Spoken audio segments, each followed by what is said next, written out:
Content marketing is dead. Long live native marketing. Welcome to the new, imperfect, unideal way of marketing with content. SubscribeMe.fm. Welcome to episode number 57 of the SubscribeMe.fm show, where I talk about creating membership sites and online courses, how to make, market, and monetize digital content, the world of WordPress, and tools, techniques, and tips that you can use to create a long-term profitable online business. I'm Ravi Jayagopal. I'm the creator of CoolCastPlayer.com, a pretty yet powerful audio and podcast player plugin. On today's show, I want to talk about the imperfect, unideal new world of content marketing in 2017. So let me start by asking you this. Have you ever visited jkrowling.com? You know, J.K. Rowling, the author of probably one of the greatest ever series of fantasy books, Harry Potter. And I'm guessing you probably have never visited her blog or her website, just to buy her books. Have you ever visited GaryV.com? Did you know that his now famous WineLibrary.tv, which most people are probably never heard of, even those who know about Gary V, and his website, WineLibrary.tv, probably wouldn't have become popular if not for YouTube. And there would be no Gary Vaynerchuk if all he did was create his own self-hosted Wistia videos or Vimeo videos and put it on his own website and start, blogging on his own site and stay within the confines of his own website. Do you know of anybody who went to michaeljordan.com to buy his Nike Air shoes? Did you find out about comedians like Russell Peters or Kevin Hart by going to their website and watching their videos on their website? Yeah, I didn't think so. So that, my friend, is the crazy new world of content marketing in 2017. Now, it didn't happen overnight. It's been happening for a while. And your website can no longer be the focus of your marketing efforts in today's world. Your website is no longer the spearhead of your content marketing. Let me explain. The old model of content marketing was, or you could say that the current outdated model of content marketing is you publish something on your own website, whether it is a blog post or a video or a podcast episode, and then you post a link to that piece of content on various platforms and websites and basically try to get everyone back to your website in order to consume the full content, so that you can cookie them and make them join your list and so on. So basically post a teaser everywhere else and then make them come back to your website to get the full scoop. So post a teaser and a link on Facebook, in a forum online. Those hardly exist anymore. And on Twitter and in a Facebook group, and try to bring the reader or viewer back to your site. The focus of content marketing has always been to bring everybody back to your website, which is not a bad thing to do, which is actually a good thing to do. Because the only way to build a long-term relationship with your audience and be able to communicate with them whenever you need to in a reliable and effective way is to build an email list. Even with all these social platforms, the single most effective communication tool with the highest chance of evoking a quick and instant action, like getting them to respond to whatever your call to action is in your communications, from your audience still remains an email list. No question about that. So the importance of an email list has not changed. The importance of building your own long-term platform that you own on your own domain has still not changed. But it's just that your website has slid further down from being the focus of your marketing to being the hub that is more of a backup for your marketing. The big problem today is that people are just getting killed with way too many emails in their inbox, right? And it's happening to me all the time. I'm constantly unsubscribing from lists. Most people are doing that. And the more they listen to podcasts about, GTD, get things done, and productivity and stuff, one of the biggest things that comes up is, get rid of all the emails that you don't absolutely need right away. So even people are unsubscribing even from lists that have given them a lot of value in the past. So while the effectiveness of email has come down a great deal, it is still the number one communication medium. What has truly shifted in 2017 and has been slowly shifting for the past few years is that email is a great tool for an ongoing way to provide value to your audience, and is now effective only when you already have an existing relationship to your audience. So email is now more effective with those who already know you a little, like you a little, and maybe even trust you a little. Getting cold prospects to your site with a content teaser is no longer effective. Telling people, hey, look, I have a teaser here, but I will give you the useful stuff only when you get to my website, doesn't work anymore. Because there are way too many webinars, way too many lead magnets, way too many quote unquote master classes, way too many free reports, and just too much lead baiting and too little value upfront. Now, for most purposes, trying to bring people back to your website is obviously still a great strategy, right?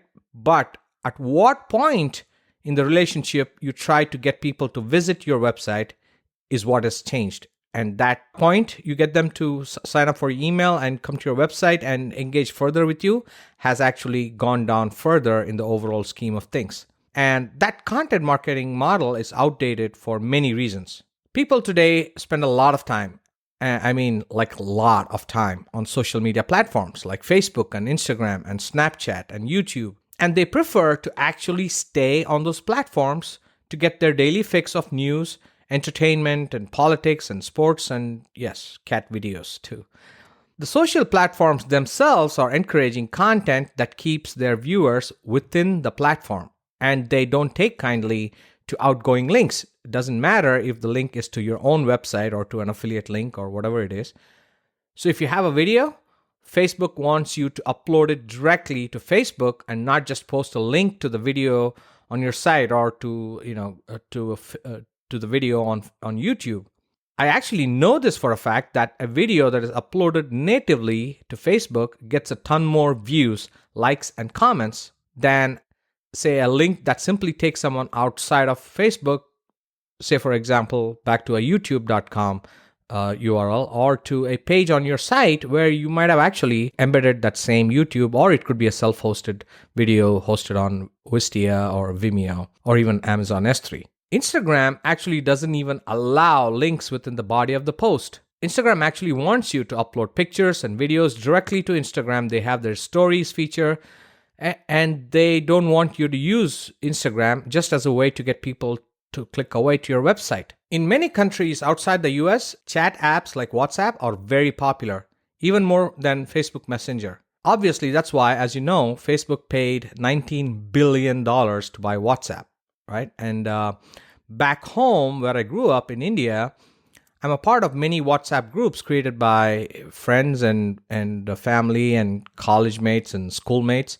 And anytime I post a link to YouTube or a link to my podcast site or even a link to a blog post, guess what happens?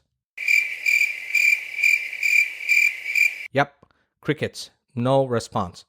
But the second I natively upload a video right into WhatsApp or uploaded the audio from a podcast or put a direct screen talking head video and record directly and upload the video directly to WhatsApp, or even if I paste the text of my article directly into the app, the engagement literally skyrockets like crazy.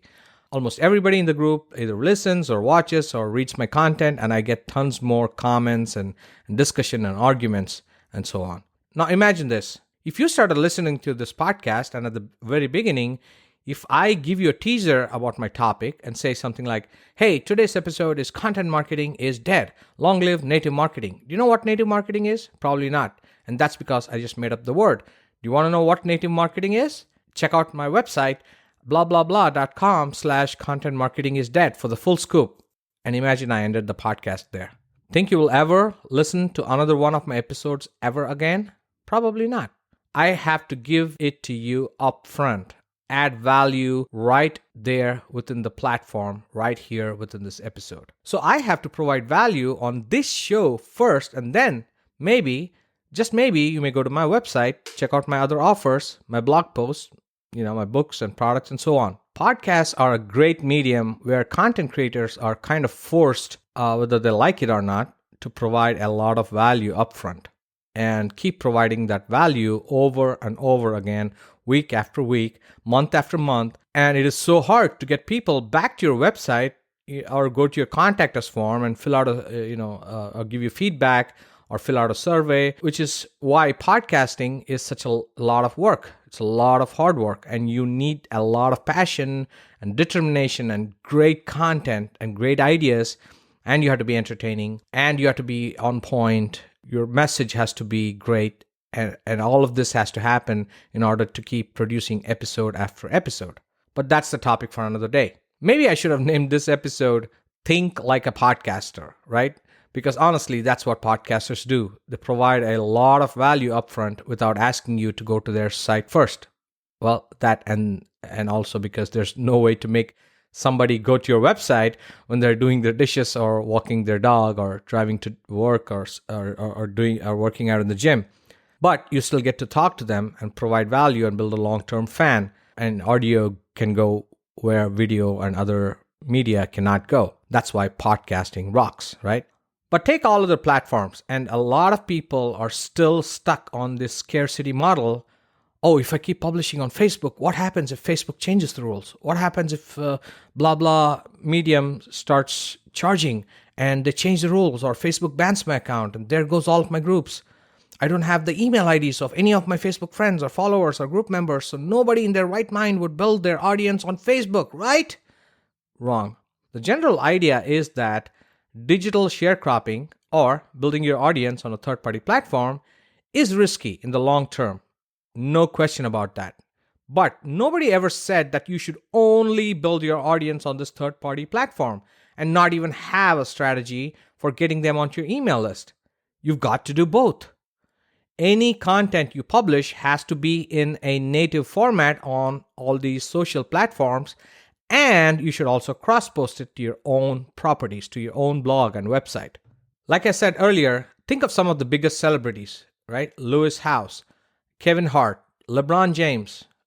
You're consuming all of their content on various social media platforms. You never ever even think of going to their websites to hear from them.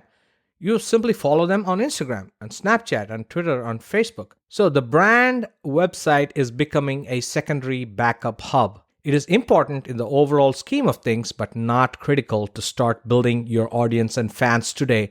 So stop messing around with saying that, I have to have an unbelievable website first before I can start building an audience. Think of the biggest celebrities in their native platforms. Tim Ferriss and Gimlet Media, right? The creators of Startup and other podcasts. These guys have millions of podcast subscribers and probably millions in earnings from podcast ads. Or take Pat Flynn and John Lee Dumas in the podcasting space, who have massive podcast listeners and make millions a year from their businesses thanks to their massive following. Now you might say, but wait, the majority of their earnings doesn't come from their podcast ads, but it comes from affiliate offers and sales of their products and services offered on their websites, right? And you would be right. And that actually goes to prove my point. I am not saying that the actual monetization of the audience also must happen on these third-party platforms. Of course, they can't. You can't really buy products on Instagram. You cannot join a membership site on Instagram or Facebook. Not yet. I've seen the Instagram come up with like a marketplace where you can people with physical products can sell stuff right there. I don't know how popular it has become. I just read about it somewhere. And I might have seen a couple of things on Instagram notifying the users about it. And Facebook obviously also offers a marketplace to sell stuff. But the majority of sales, the actual transactions, happens on your website. That's how you get to own the audience, you get to own the customer, their information, their billing information, their credit card information, not directly, but at least it's stored in your payment processor like PayPal or Stripe or Authorize.net, so that you can build them in a recurring manner and build a long-term subscription-based business. But the point is that the audience and fans were first built on these social platforms. And once you have an audience and a fan following, then they will follow you and your offers back to your website. They'll click on affiliate links and they'll use affiliate coupons you give out on your show.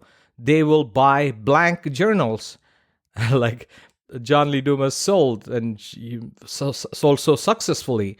and join your membership site and online courses, and they'll hire you to speak and consult, and they'll attend your webinars and in-person seminars and so on. So almost 100% of the monetization will probably happen outside of these platforms and on your website.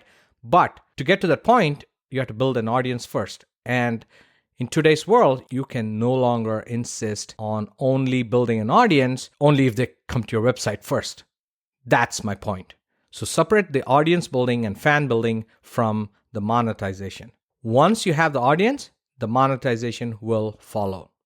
Now, monetization doesn't always mean money, and it's not guaranteed because you still need to make offers that your audience is actually interested in, and you need to be an expert enough to say that you can do this, and you can give them what they want, and you can keep it going for a while because you have interest in that and supporting the product and so on. But that's besides the point. Fans first, monetization next. So the biggest shift in content marketing today is that you have to post your content where your target audience is already hanging out. The model of posting short teasers and then linking back to your website is fast getting outdated. When you're on your favorite social platform, you want to stay there and get your fix of whatever it is, news, entertainment, sports, right there on that platform. You probably hate clicking on third-party links only to be served by pop-ups and retargeting cookies and big banner ads and pop-ups coming from below, sideways, from the left, autoplay videos and on sites and so on. That's why people use AdBlock Plus. The browser plugin, I use it myself and block like a majority of the AdSense type banner ads on most websites. People just hate ads, and they can tolerate it on their favorite social platform because the platform is adding so much value to them and they can live with that. Facebook is incentivizing media publishers and giving priority to those who publish their content directly within Facebook, because if the audience stays longer on Facebook, then Facebook profits from all the ads that they can show you, and they collect more information about the stuff you post, the links you click, the friends you engage with the most, and learn more about you so that they can serve you better ads, of course. Now, don't get me wrong. I'm not saying that your website is worthless. Not at all. Our entire business is built on creating plugins that you can use on your website, including Coolcast Player, which is probably the best, the prettiest and most powerful podcast player plugin. Like I always say, when it comes to podcasting, it's very difficult and complicated to send people, new subscribers who are not familiar with iTunes, over to iTunes and telling them to showing them multiple steps in order to get your podcast. And an easier way is to just send them to your website where you have a beautiful player and they can just get to your website and start and click play and start playing your audio. So in a lot of cases, getting to your website is still a brilliant strategy. Your website is still absolutely critical as the biggest backup hub for all of your content and products and your online store and FAQs and contact us form and all your social links so that they can connect with you on various platforms. So you should still post all of your content on your website for the sake of Google search and SEO juice, and also to help others share content that I find on your website with their network. Because, people do stumble upon websites and you need to have, share this, post stuff so that people can actually share this on Facebook or like, and that does give you a lot of social juice. So you need to post that same content on your site as well. But the focus of content marketing is fast moving away from just solely focusing on bringing eyeballs to your website. And it is changing to building a brand directly on these social platforms. So have a blog post, post it directly within Facebook with full text and an image, of course. So refer back to my message, photo, and call to action from a couple of earlier episodes. Use Facebook like your blog. Use Instagram like your mini blog. Actually, you can probably post, I think, like 2,500 words or something like that on Instagram. So go ahead. Don't just post like 4 words and 20 keywords. Post 2,000 words and 20 keywords and 20 hashtags. And post that same content on medium.com upload your videos directly, the MP4 file, upload it directly to Facebook and Instagram. I don't know about Snapchat. I think you can. Instead of posting a teaser and a link in a Facebook group and saying, hey, I wrote a blog post about this, check it out on mywebsite.com, which people hate because, they consider you a spammer right away because all you're doing is trying to take traffic away to your website so you can siphon the list off of that group and into your list. So instead of that, post a full article right there. And of course, at the end, you can always say, hey, if you wish to share this article, if you found it useful, here's the link to it on my website. And you can provide the link in your signature.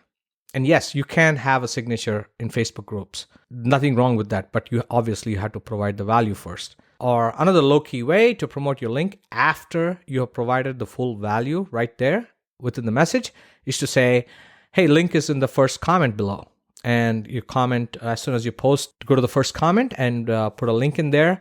And to be low-key, remove the preview, because sometimes having a preview makes it look like you're more interested in getting the click than people reading the message. So remove the preview if you have to. And if you have an awesome message that actually would sound better on video, and if you have a face for video and not audio like me, then create a video and upload it directly to your Facebook group. And again, don't spam and go into this long introduction about who you are and stuff. Directly get in the value first into the message and educate people, entertain, whatever it is. Do that first. And I've actually heard that Facebook is also working on becoming an audio platform as well. Because you listen to my last episode, you'll see that I talked about how Facebook, if you inserted a audio URL, it'll kind of appear funky for a lot of people. And I've heard that soon you'll be able to upload content directly as audio, and your podcast and your audiobooks, you can upload them directly to Facebook, and your audience will be able to consume everything without having to leave Facebook. And this is one feature I've already seen happening. If you start playing a video and you in your feed and you scroll down, the video kind of moves up to the left. So basically, it allows you to keep reading your feed while the video is still playing. The video doesn't stop playing. And I believe they're going to do that with audio as well. So you can kind of turn Facebook into your audio platform where people can hit play on your audio file, and they can still keep scrolling through Facebook and doing other stuff while listening to your audio in the background. Oh, and don't fuss about creating and maintaining a forum, a typical forum on your own website. Create a Facebook group instead. You will build your group much faster, and your audience, that a lot of people are already on Facebook, assuming that's, you obviously, I cannot predict if your specific audience is on Facebook, but for most people, for most niches, they are. And your audience will find communicating and tagging and getting notifications and that little red dot at the top of their screens.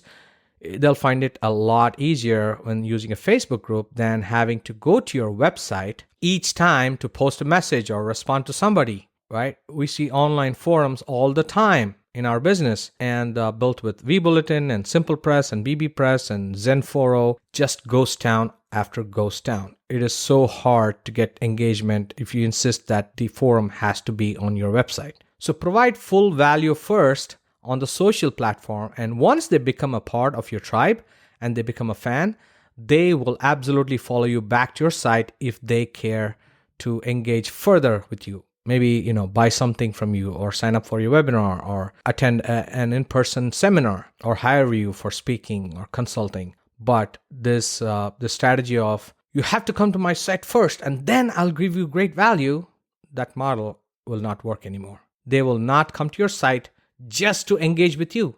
They will not visit your website daily, or let alone several times a day, to connect with your content or your updates or connect with other forum members. You can no longer worry about bringing everybody to your content, to your website. You need to bring your content to where everyone already is. Publish your content directly on Facebook, Instagram, Medium, LinkedIn, SlideShare, YouTube, Blogger, Tumblr, WordPress.com. And don't just post only on platforms where you think your audience is. You never know who will find your content on any given platform.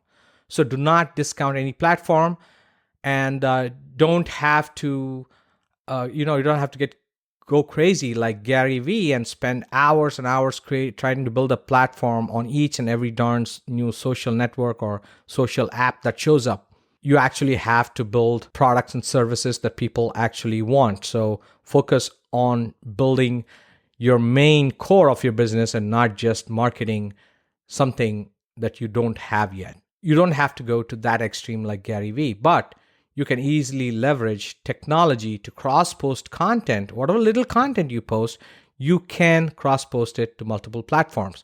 So check out my last few episodes. Just go to subscribeme.fm, or if you're subscribed to this show, you can scroll to the last few episodes where I talked about how you can cross-post content from one platform to several others in one go with the click of a single button. Post your full content on these platforms directly. Don't hold back and try to link back to your website every chance you get for the full story. Don't have a scarcity mindset. Give fully, freely, and build your brand and your authority and prove your expertise and connect with your audience directly on these platforms. The same thing goes with, writing Kindle ebooks as well. A lot of people put junk ebooks out there, Kindle, and basically a spam version in disguise offering content, but the whole idea is to get people back to your website. Don't do that. Don't simply go where your audience is and spam them with ads and links back to your website. Bring your full content with you and post it on these platforms directly and freely without worrying about these platforms disappearing or springing new rules or getting banned and all of these things that we have always worried about in the past. If it happens, it happens. You just move on to the next biggest platform where your audience might be. So don't get stuck.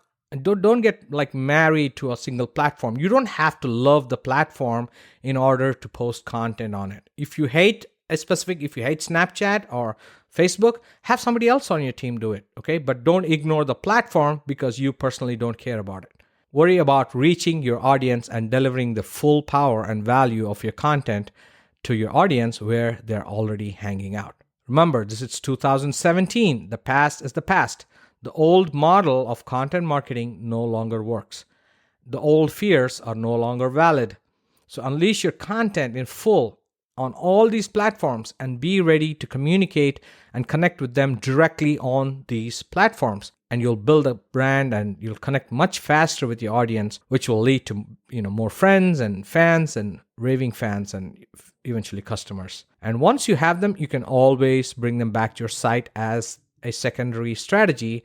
And obviously, you must build a list, which is still the most powerful way to contact people when you want to do direct response marketing. Don't put the proverbial cart before the horse. Don't put the email list ahead, and don't put visiting your website ahead of providing uninhibited value to your audience and future fans and customers. Digital sharecropping is no longer deadly. So welcome to this imperfect, non-ideal, flawed new world of content marketing. Nobody is going to leave their favorite platform just to check out your content. This guy has a lead magnet. Brilliant. A beautiful PDF. I must go and sign up.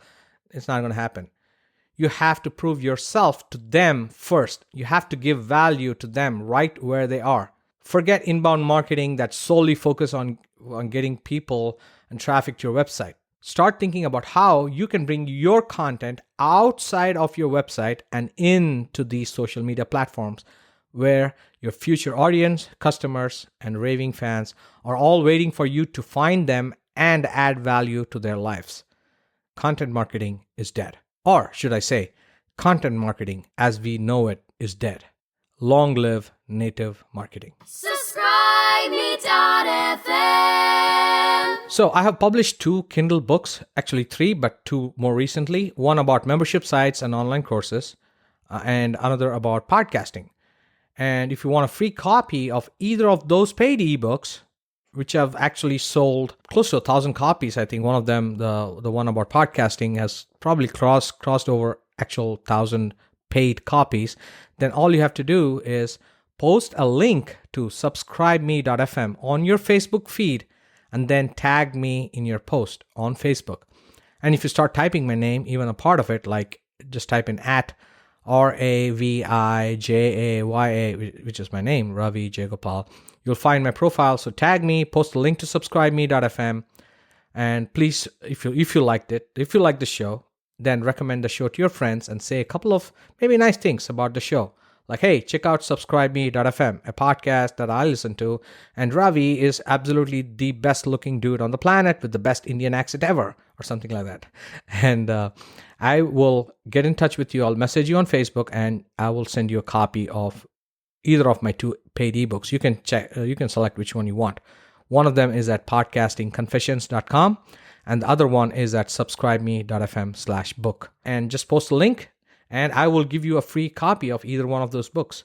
If you have any questions, comments, or suggestions, please email me at Ravi, R-A-V as in Victor, I, at subscribeme.fm, or just go to the website, subscribeme.fm, and click on the Contact Us page there. Let me know what you think, anything at all. Until the next time, thank you so much for listening. I really, really appreciate you letting me into your personal space and for listening to my show. I hope I have added some value to your life upfront. Without telling, go to my website first. So until next time, cheers and talk soon. Subscribe me.fm